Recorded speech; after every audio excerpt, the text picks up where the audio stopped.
Now, this option requires the least out of pocket from you or me, the investor, because this is coupled with advantageous terms, which will allow you to make the highest offer. This is the ultimate win-win option.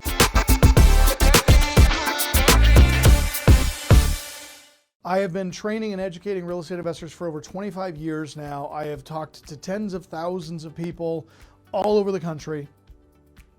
And when they tell me that real estate didn't work for them or they weren't successful as an investor, here's my first question every time. How many offers did you write? Because if you are not writing offers, you guys, you are not in the real estate investment business. You can't just be playing around on Google and Redfin and Zillow looking at different properties. You have to put your intentions on paper. You have to let the seller know that you are an interested buyer and that you would like to do business with them and potentially purchase that property. Now, every offer that you write through SendViews comes with a cover letter. It comes with a letter of intent, and it already includes all of the weasel or escape clauses that you need to include in the offer. Things like subject to financing, subject to partner approval, subject to inspection. When you write an offer out of SendViews, you are not committing yourself to buy anything. You're simply letting the seller know that you are interested in potentially buying their property at this price if all of these things check out. So we go out and we meet with the seller, we do a property inspection.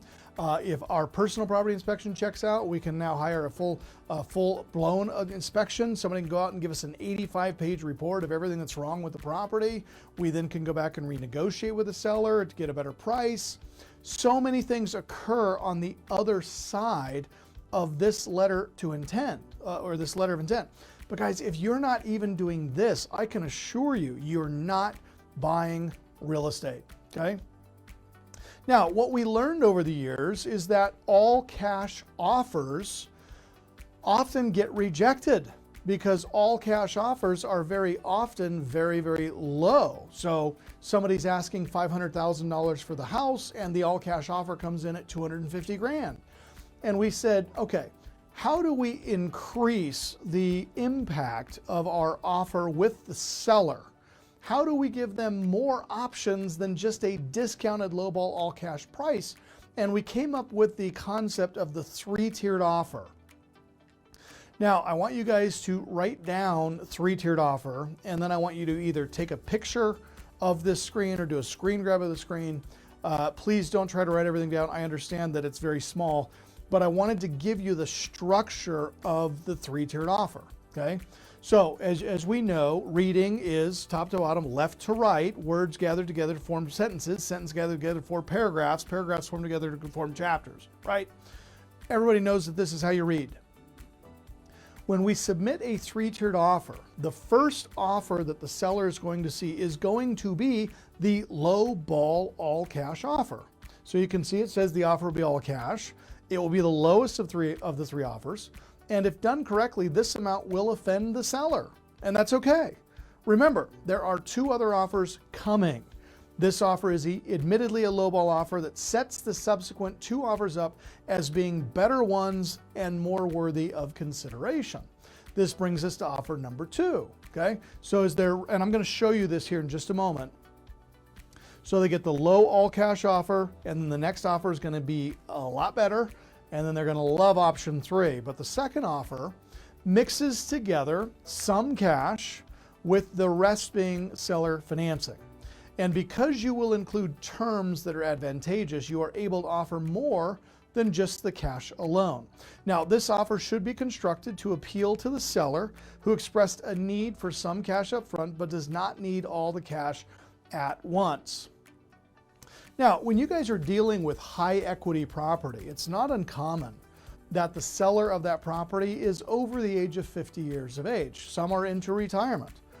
If they sell that property for all cash, they could incur a huge tax liability because they've got just hundreds of thousands, if not millions of dollars in profit. They're gonna have to take all of that capital gain hit the year that you buy the house from them. Not all of them wanna do that. Now, if it is a a property manager or an investor like me or like you, right? And I've owned this property for the last 30 years and I've been collecting rent and I get $1,800 a month every single month. I really don't need $400,000 in cash all of a sudden. Give me $50,000 in cash. I'll carry back paper for 350 grand. Pay me 6 or 7% on my money and send me a check every month for the next 5 or 10 years. And I'll just make my $1,800 a month in mortgage interest instead of on rental income. So it's a great solution, especially for the long distance landlord, the person that is used to getting those monthly payments. Then we go to the third offer. Now the third offer is going to create the highest amount of cash that the seller will receive over time. Now this option requires the least out of pocket from you or me, the investor, because this is coupled with advantageous terms, which will allow you to make the highest offer. This is the ultimate win-win option. The investor controls the new property with no money out of pocket. The seller gets his or her house sold and is able to maintain a monthly income, okay?